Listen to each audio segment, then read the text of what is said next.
Quand est-ce que vous avez crié de joie pour la dernière fois? Ce matin?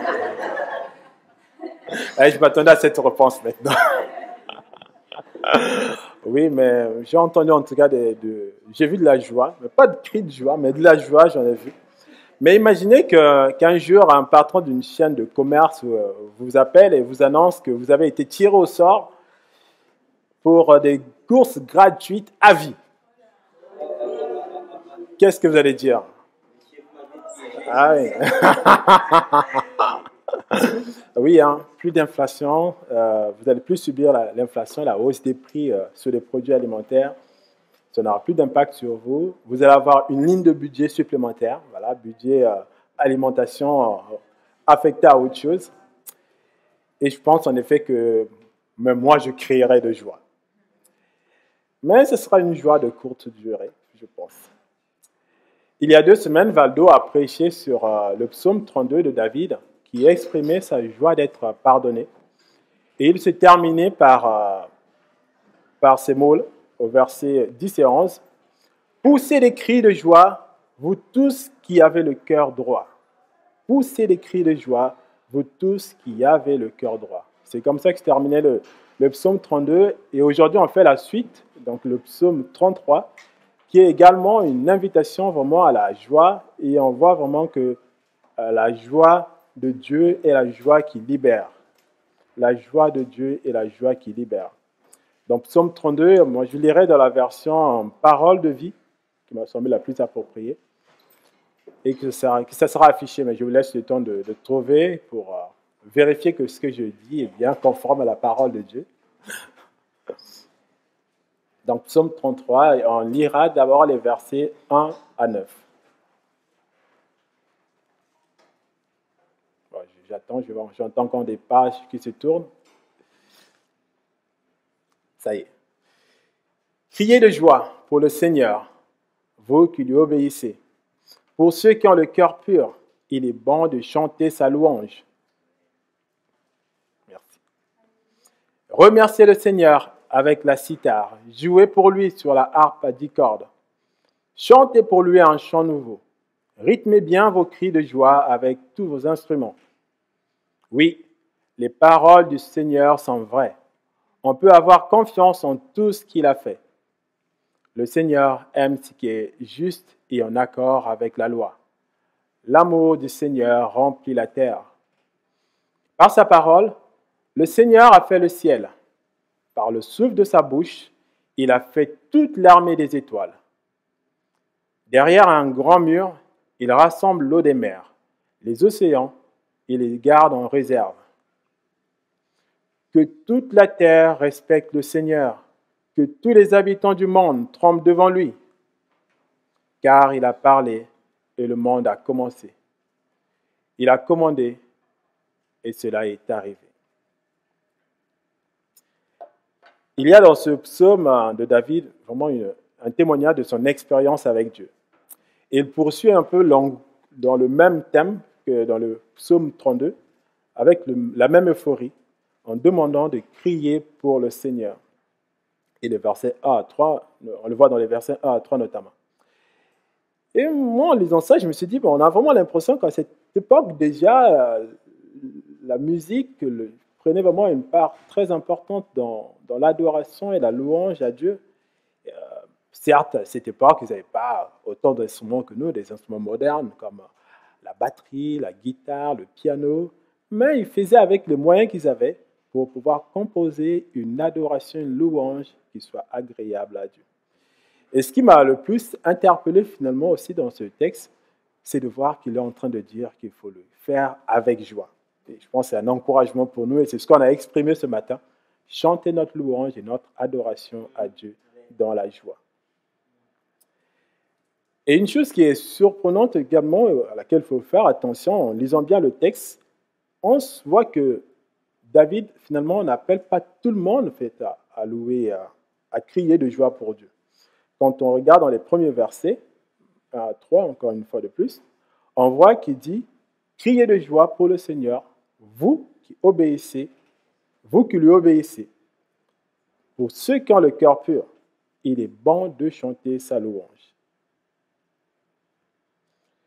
Et quand on voit les raisons pour lesquelles le roi David a écrit le psaume 32, qui précède donc celui d'aujourd'hui, on peut se poser vraiment la question, est-ce que lui-même faisait partie en fait de ces personnes qui étaient obéissantes à Dieu, qui avaient le cœur pur? Il faut se rappeler que quand il a écrit ce psaume 32, c'était pour chanter sa joie d'être pardonné. Donc, s'il chante la joie d'être pardonné, c'est qu'il a commis une faute. Est-ce alors, on pourrait dire qu'il était juste? Une manière de dire obéir à Dieu, celui qui obéit à Dieu, est traduit dans la version second 21 par le juste. Donc, est-ce qu'on pourrait dire que David était juste au point de se dire, moi aussi, lui aussi pouvait crier de joie? Est-ce qu'il avait le cœur pur? Alors, j'ai cherché quelques définitions du mot juste pour mieux comprendre. Et j'ai utilisé d'abord le dictionnaire pour faire plus simple. Donc, j'ai utilisé le dictionnaire Larousse et qui dit ceci c'est quoi un juste? D'abord, ce qui est juste, c'est ce qui est conforme à la loi, à l'équité. C'est ce qui apparaît fondé et légitime. On dit en général, c'est pas juste ou c'est juste, donc il faut que ça soit fondé et légitime. Alors, un juste, c'est donc quelqu'un qui a le souci de la justice. C'est celui qui a le souci de se conformer à la loi. C'est quelqu'un qui respecte le droit et l'équité. Ça, c'est ce que dit le dictionnaire. Et ce n'est pas à confondre avec le titre de juste qui est accordé par l'État d'Israël aux non-juifs qui ont préservé les juifs justement de la persécution nazie lors de la Seconde Guerre mondiale. David n'est pas juste au sens propre du mot, selon les critères de Dieu. Au sens propre du mot, David n'est pas juste. Mais il bénéficie d'un privilège qui est accordé à toute personne qui adopte la même attitude que lui. Reconnaître sa faute devant Dieu, la regretter et décider de ne plus la commettre. En tout cas, avoir cette volonté de ne plus la commettre. Et c'est ce qu'on appelle la repentance. Changer de direction. Et Dieu, dans ce cas, considère la personne comme juste parce qu'il a pardonné sa faute avouée. Et si cette vérité, Dieu pardonne, est très claire dans le christianisme, qui est basé sur la mort et la résurrection de Jésus-Christ, c'était déjà d'actualité même dans l'Ancien Testament, dans le judaïsme. Je vous cite deux versets. Proverbe 28, 13 dit ceci. « Celui qui cache ses transgressions ne réussira pas, mais on aura compassion de celui qui les reconnaît et les abandonne. Celui qui cache ses transgressions ne réussira pas, mais on aura compassion de celui qui les reconnaît et les abandonne. » Un autre verset toujours dans l'Ancien Testament, et cette fois-ci c'est dans Ézéchiel 18, verset 32. Ézéchiel 18, 32, je lis dans la version second 21. En effet, je ne prends pas plaisir à voir mourir quelqu'un, déclare le Seigneur, l'Éternel. Changez donc d'attitude et vivez. En effet, je ne prends pas plaisir à voir mourir quelqu'un, déclare le Seigneur, l'Éternel. Changez donc d'attitude et vivez. Et l'un des textes que j'affectionne, en tout cas, que vous pourrez lire chez vous, c'est le psaume 103, qui nous montre combien Dieu nous regarde avec amour et combien il éloigne de nous nos fautes, nos transgressions. Et cela vraiment témoigne du fait que Dieu pardonne. Et dans le Nouveau Testament, l'apôtre Jean nous a laissé clairement un texte qui dit que Dieu pardonne. C'est 1 Jean 1, le verset 9, qui nous dit que si nous reconnaissons nos péchés, il est fidèle et juste pour nous les pardonner et pour nous purifier de tout mal. Si nous reconnaissons nos péchés, il est fidèle et juste pour nous les pardonner et pour nous purifier de tout mal. Et ça, c'est la promesse de Dieu envers tous les hommes.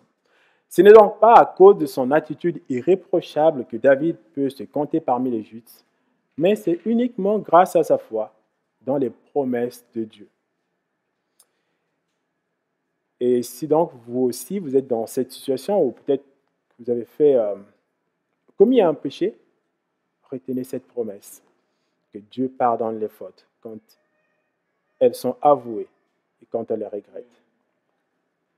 Si vous avez fait quelque chose de très grave contre quelqu'un de très puissant et que vous redoutez sa réaction, sa vengeance, si cette personne vous invite, je pense que vous ne serez pas du tout rassuré d'y aller. Vous déclinerez sans doute l'invitation.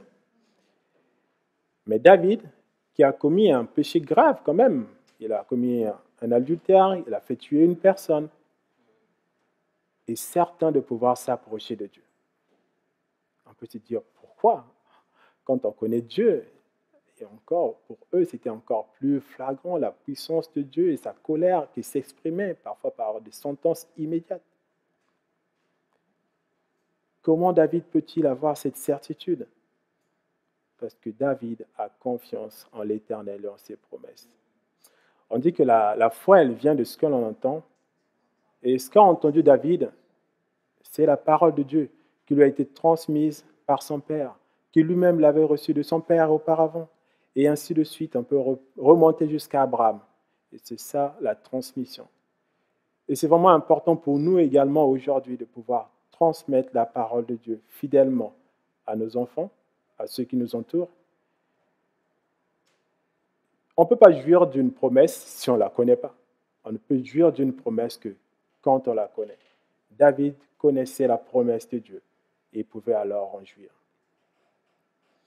David a expérimenté par lui-même une relation avec Dieu. Et c'est ce qu'il exprime au verset 4 et 5. Oui, les paroles du Seigneur sont vraies. On peut avoir confiance pas en une seule parole, mais en tout ce qu'il fait. Moi, je suis vraiment impressionné par ça. On peut avoir confiance en tout ce que fait le Seigneur. Et c'est ce que dit David, parce que lui-même, il a expérimenté vraiment dans sa relation avec Dieu. Il dit encore, le Seigneur aime le juste. Le Seigneur aime ce qui est juste. Ça veut dire que Dieu fait ce qu'il dit. Mais s'il a fait une promesse, il la respectera parce que Dieu est juste. Il accorde à quiconque qui respecte le processus du pardon, le pardon. Et ce processus, c'est la grâce. C'est uniquement reconnaître et regretter. C'est ainsi qu'on obtient le pardon en Jésus-Christ. L'amour du Seigneur remplit la terre, dit le texte. Et on peut avoir du mal à apprécier cette phrase quand on regarde notre monde, quand on entend parler de guerre, de catastrophes, de meurtres, de tueries, d'animosité. On peut se dire, est-ce que l'amour du Seigneur remplit vraiment la terre? Vous direz quoi, vous? Si on vous disait, l'amour du Seigneur remplit la terre, vous direz Amen? J'espère que oui. Oui, Amen. Amen. Amen. Et malheureusement, c'est vraiment un frein pour certaines personnes qui connaissent mal Dieu ou qui ne connaissent pas Dieu et son projet, qui pensent à tort que si le mal subsiste dans ce monde, ça veut dire que Dieu n'existe pas. Ils disent que si Dieu existait, ben le mal n'existerait pas non plus. Et le pire, c'est que ces personnes oublient parfois qu'elles-mêmes sont auteurs de ce mal, qu'elles-mêmes parfois font du mal aux autres. Et pourtant, elles disent, si Dieu existait, le mal n'existerait pas non plus. L'amour du Seigneur remplit la terre et c'est une certitude. Et je pense que pour nous, pour pouvoir regarder le monde tel que Dieu le voit, il faut le regarder avec une perspective éternelle. Dieu veut donner à tout homme l'occasion de passer l'éternité avec lui. Dieu veut donner à tout homme la possibilité de passer l'éternité avec lui. Nous sommes pèlerins ici-bas sur terre. Un jour, chacun de nous devra partir de ce monde. Nous serons alors dans un monde parfait pour ceux qui ont mis leur confiance en Jésus-Christ et en Dieu, et dans la présence glorieuse de Dieu. Et ça, David, qui n'avait pas toute la Bible rassemblée comme nous aujourd'hui, n'en doutait pas. Il avait déjà cru que Dieu, un jour, le mettrait dans un monde parfait, avec tous ceux qui ont mis leur confiance en Dieu, en lui, en Jésus-Christ.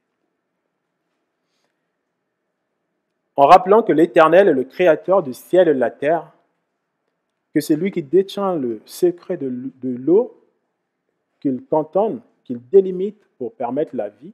S'il y avait de l'eau partout, nous ne serions pas là aujourd'hui. David veut vraiment conforter notre foi et nous dire que si Dieu a créé le monde par sa parole un jour, il est capable aussi de créer ce monde parfait. Ce monde où il n'y aura ni larmes, ni douleur, ni pleurs, ni grincement de dents. C'est parce que Dieu a déjà fait que nous pouvons avoir confiance qu'il fera encore. Et il termine même par le verset 9 qui dit « Car il a parlé et le monde a commencé. Il a commandé et cela est arrivé. » Ça nous montre la toute puissance de Dieu qui est capable de faire ce qu'il veut et ce qu'il dit.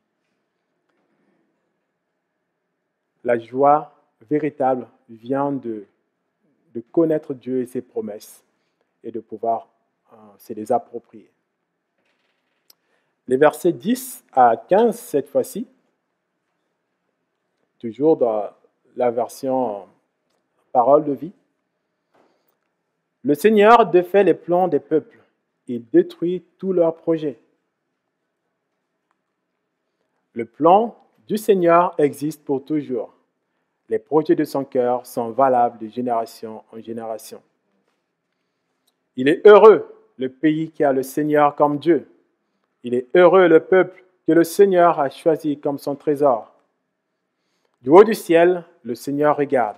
Il aperçoit tous les humains. Du siège où il est assis, il observe tous les habitants de la terre. C'est lui qui a formé le cœur de chacun. Il connaît toutes leurs actions. Dans le psaume 31, qui est donc 2 psaumes en arrière, on voit que David est pourchassé par son fils qui voulait son trône et il est abandonné par la plupart de ses sujets, la plupart de ses amis. Il est même acculé parce que tous considèrent que s'il en est arrivé ainsi, c'est à cause de sa faute, à cause de son péché et que c'était que le châtiment en fait mérité.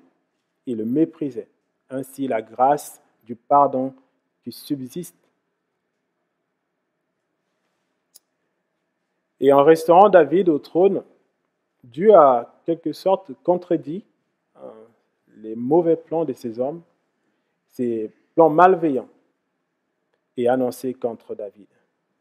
Et c'était également un moyen clair d'exprimer le pardon, parce que si Dieu a restauré David, c'est une manière pour dire aussi, je l'ai pardonné. Il est vrai que des mauvais projets peuvent subsister, et subsistent même. Les hommes en ont déployé pour essayer d'empêcher, par exemple, les Israélites de jouir des promesses de Dieu et de prendre possession de la terre promise. Pharaon, par exemple, devant les demandes insistantes du peuple d'Israël de les laisser partir en pèlerinage pour adorer Dieu, avait opté pour les charger davantage de travail pour qu'ils puissent oublier Dieu. Et à force de travailler, il n'y a plus d'espace pour Dieu et ils allaient oublier Dieu et oublier donc ce pèlerinage. Mais tout ça, c'était sans compter sur Dieu qui a agi de manière forte et qui a sorti de manière forte également le peuple d'Israël de l'esclavage en Égypte. Dans Philippiens 2, on voit ce que Christ a fait, ce que ça lui a coûté pour pouvoir nous racheter de la mort. Philippiens 2, versets 5 à 8. Philippiens 2, versets 5 à 8 dit que votre attitude soit identique à celle de Jésus-Christ. Lui qui est de condition divine, il n'a pas regardé à son égalité avec Dieu comme un butin à préserver, mais il s'est dépouillé lui-même en prenant une condition de serviteur, en devenant semblable aux humains. Reconnu comme un simple homme, il s'est humilié lui-même en faisant preuve d'obéissance jusqu'à la mort, même la mort sur la croix. Voilà ce que Christ a fait. Il était tout en haut. Il a dit, ok, je lâche tout ça. Je lâche tout ça pour vous, pour moi. Et nous sommes vraiment le trésor de Dieu. Oui, je suis un trésor de Dieu. tu es le trésor de Dieu et ta valeur est inestimable. Si dans notre société, la valeur des hommes est parfois donnée par la quantité de leur richesse, ta valeur vient du fait que tu as été créé à l'image de Dieu. Et aussi, cette valeur est plus élevée encore si tu as mis ta confiance en Jésus-Christ, que tu l'as accepté comme Seigneur et Sauveur. Dans notre société, pour parler de riches, on parle souvent de leur poids. Ils pèsent tant de milliards. Et je regardais le classement Forbes d'avril 2023 où on disait que Bernard Arnault était l'homme le plus riche du monde et qu'il pesait 211 milliards de dollars. Il a augmenté sa richesse de 53 milliards en moins d'un an. Je vous défie de faire pareil, même la moitié. Mais tout ça, ça peut faire rêver, certes, mais devant la balance de Dieu, ça vaut zéro. C'est que du vent. Dieu regarde au cœur, et c'est ce que rappelle encore David. Dieu regarde au cœur de l'homme et non à son compte en banque. Ce sont les actes, les pensées, les paroles que Dieu sonde pour apprécier la valeur d'un homme. Et David rappelle qu'aucune action ne peut être cachée à Dieu. Il voit tout, il entend tout, même ce qui est fait dans le secret, dans l'intimité. Ce sont ainsi donc ceux qui ont choisi Jésus et qui sont ses disciples qui sont le vrai trésor de Dieu. Le vrai trésor de Dieu, ce sont ceux qui ont choisi Jésus comme Seigneur et Sauveur. Il ne suffit pas seulement de confesser Jésus de ses lèvres. Il faut aussi vivre selon ses commandements. Résumé en 2 phrases. Donc, pas besoin de connaître toute la Bible. On peut vous dire, OK, moi je ne connaissais pas toute la Bible, donc j'ai une excuse. Et Dieu nous a facilité la tâche en résumant toute sa Bible, toute sa parole en 2 phrases. Aimer Dieu de tout son cœur, de toute son âme et de toutes ses pensées. Et aimer son prochain comme soi-même. Si vous faites ces 2 phrases, vous respectez toute la parole de Dieu. Alors, prenons-nous aussi conscience de notre valeur. Prenons conscience du fait que nous sommes un trésor et du trésor de Dieu. Et nous ne laissons pas vraiment intimider parfois par des phrases qui blessent, certes, mais que ces phrases-là ne viennent vraiment pas annihiler le fait que nous sommes le trésor de Dieu. Prenons aussi conscience que Dieu regarde nos actions et que tout ce que nous faisons est scruté par Dieu, non pas pour appuyer là où ça fait mal, mais pour nous donner d'être sincères avec lui. Parce que c'est dans la sincérité, justement, que notre relation avec lui peut être au beau fixe. Le verset 16 à 22. Toujours dans la version Parole de vie. À la guerre, le roi n'est pas sauvé par sa puissante armée. Le héros n'est pas délivré par sa grande énergie. Le cheval ne sert à rien pour la victoire. Sa grande force ne sauve pas le cavalier. Mais le Seigneur veille sur ceux qui le respectent, sur ceux qui espèrent en son amour. Il les délivrera de la mort et le gardera en vie pendant la famine. Et nous, nous attendons le Seigneur. Il est notre secours et notre bouclier. La joie de notre cœur vient de lui. Nous avons confiance dans le Dieu saint. Seigneur, que ton amour repose sur nous, comme nous l'espérons de toi. Une fois de plus, cela peut sembler un peu surprenant d'entendre David dire qu'une armée puissante ne sert à rien, qu'un cheval, aussi rapide soit-il, ne sert à rien, qu'il ne sauve pas. Lui qui était quand même un vaillant guerrier, qui a mené des batailles, qui en a remporté plusieurs, il connaît quand même l'importance d'une armée. Et c'est également que le cheval, bien sûr, ça peut te sauver la vie. Si tu es pourchassé, tu as un cheval, plus vite tu courras, plus vite tu échapperas à tes ennemis. Et pourtant, il dit que tout cela ne sert absolument à rien. Et c'est comme si on disait aujourd'hui qu'on pouvait gagner une guerre entre 2 nations sans missiles. Je pense que c'est quasiment impossible. Aujourd'hui, on est même passé à à des armes encore plus petites et plus sophistiquées comme les drones par exemple. Mais moi je pense qu'il faut là apprécier en tout cas l'humilité de David une fois de plus, qui reconnaît tout simplement que par ses propres forces, il ne peut rien faire. Il ne peut faire grand-chose par ses propres forces, mais en mettant son espérance en Dieu, sa foi en Dieu, il peut en faire des grandes. Et je vous invite aussi à avoir peut-être un autre regard sur ce texte, en considérant que cette bataille qui est là n'est pas une bataille physique, matérielle, mais c'est une bataille spirituelle. Dans la version français courant, les versets 18 et 19 donnent ceci. « Mais le Seigneur suit du regard ses fidèles, ceux qui comptent sur sa bonté, pour les arracher à la mort et les garder en vie, même en temps de famine.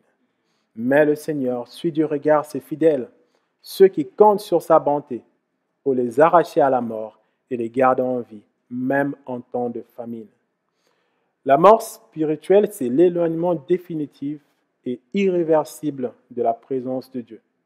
C'est être indéfiniment du côté de l'ennemi de Dieu, le diable, et de subir la sentence qui lui est réservée.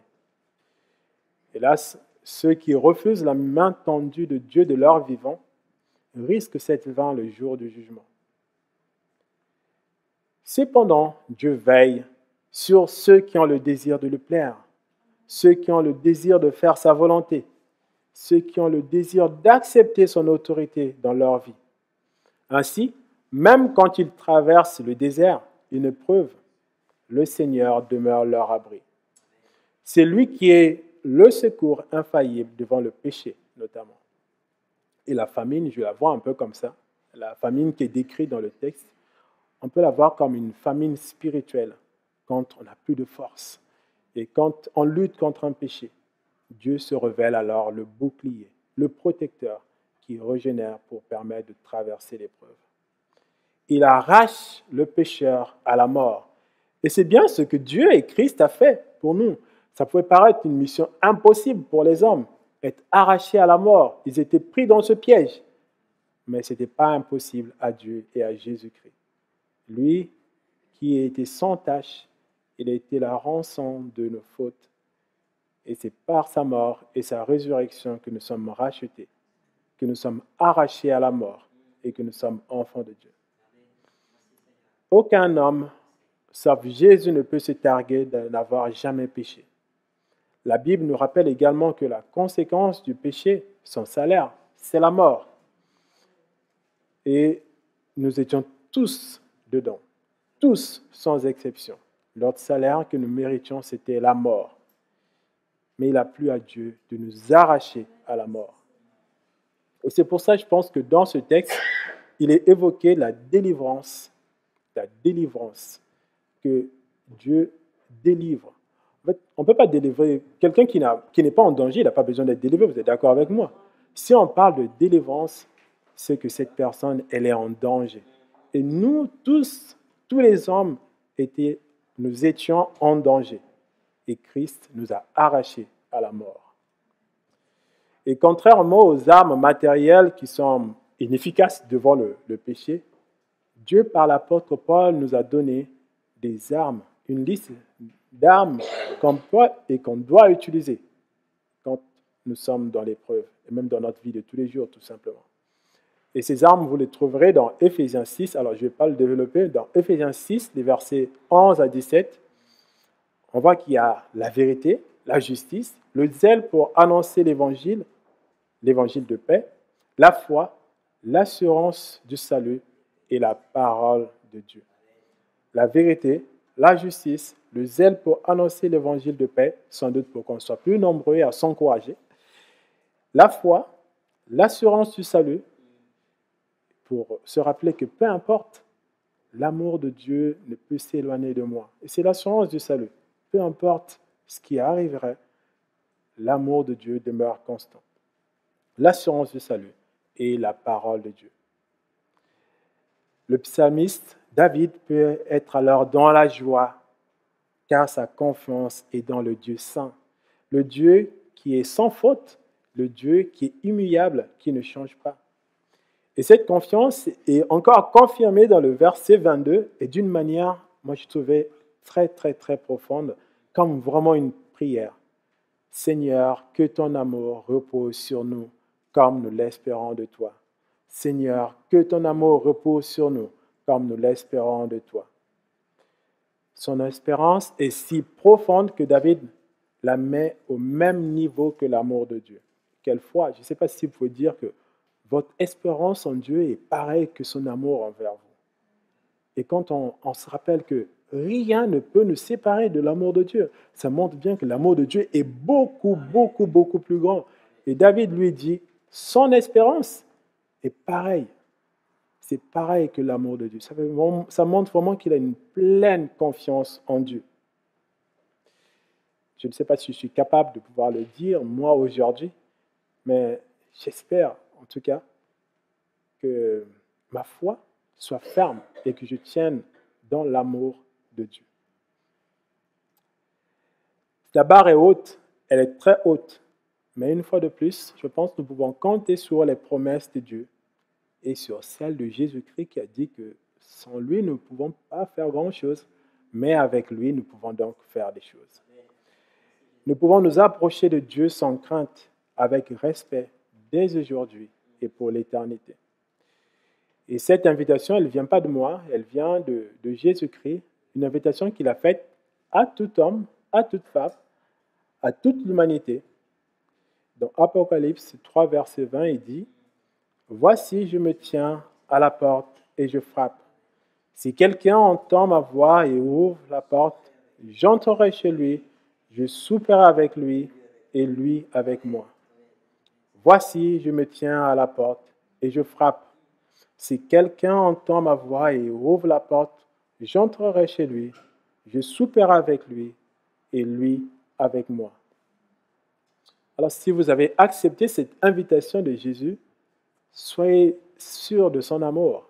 Et comme David l'a dit au verset 22, que nous aussi, nous puissions fonder notre espérance en son amour. Et nous rappelons-nous également que cette joie que nous avons aujourd'hui, elle est permanente et qu'elle est en Dieu uniquement. Elle peut être ternie et même interrompue par des épreuves. Mais la perspective de la vie éternelle est vraie. Et c'est ça notre force. Et c'est ça notre espérance. Et si vous n'avez pas encore fait ce choix d'accepter l'invitation de Jésus, je vous invite vraiment à le faire. Et à accepter cette main tendue de Dieu pour pouvoir chanter également et pousser des cris de joie. Dieu n'est pas le Père fouettard. Peu importe le des milliards de fautes que vous avez faites, Dieu veut les pardonner en Jésus-Christ. C'est ce que, en tout cas, je nous invite à faire, à chanter notre joie parce que c'est Dieu qui accomplit tout pour ses enfants. Je vous invite à prier. Oui, Seigneur, merci encore pour l'exemple de David. C'est vrai qu'on dit souvent de lui, et on dit de lui qu'il est l'homme au cœur selon toi. Et merci Seigneur pour ces vérités qu'il avait comprises avant même toute la Bible soit rassemblée. Et merci de l'encouragement que c'est pour nous aujourd'hui de savoir que même si nous commettons aujourd'hui une faute et que nous reconnaissons cette faute, que nous l'avouons et que nous la regrettons sincèrement, Seigneur, tu nous pardonnes. Merci au Seigneur de savoir que nous sommes un trésor à tes yeux et que pour nous, tu as payé le prix fort. Et merci Seigneur de nous montrer encore que tu es le Dieu qui nous donne la vie, une vie en abondance. Et nous prions Seigneur pour que les événements de la vie, que les épreuves que nous pouvons subir au Seigneur ne puissent jamais ternir notre amour pour toi et notre espérance en toi. Et comme le dit le chant, c'est plus près serait l'adversité, mais plus près encore que toi, Jésus, tu sois. Et c'est vraiment notre cri à toi. Et nous voulons chanter de joie parce que tu es le Dieu Tout-Puissant, celui qui est élevé au-dessus de tout, celui qui mérite la louange et l'adoration de toutes les nations, de tous les peuples.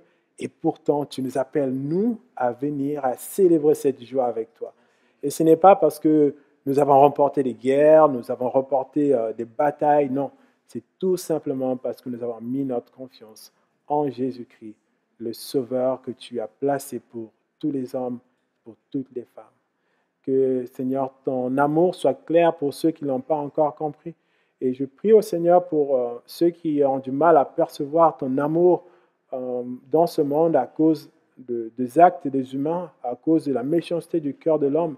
Montre-leur au Seigneur que tu es bien différent de la perception des hommes et que toi, tu veux la beauté, que tu veux l'harmonie. Et d'ailleurs, tu le dis, Seigneur, que nous devons nous aimer les uns les autres. Ça nous montre que toi, tu es pour la paix, que toi, tu es pour l'entraide et que toi, tu es pour un monde parfait. Et ce monde parfait, tu le rétabliras un jour parce que tu es Dieu et que tu l'as promis.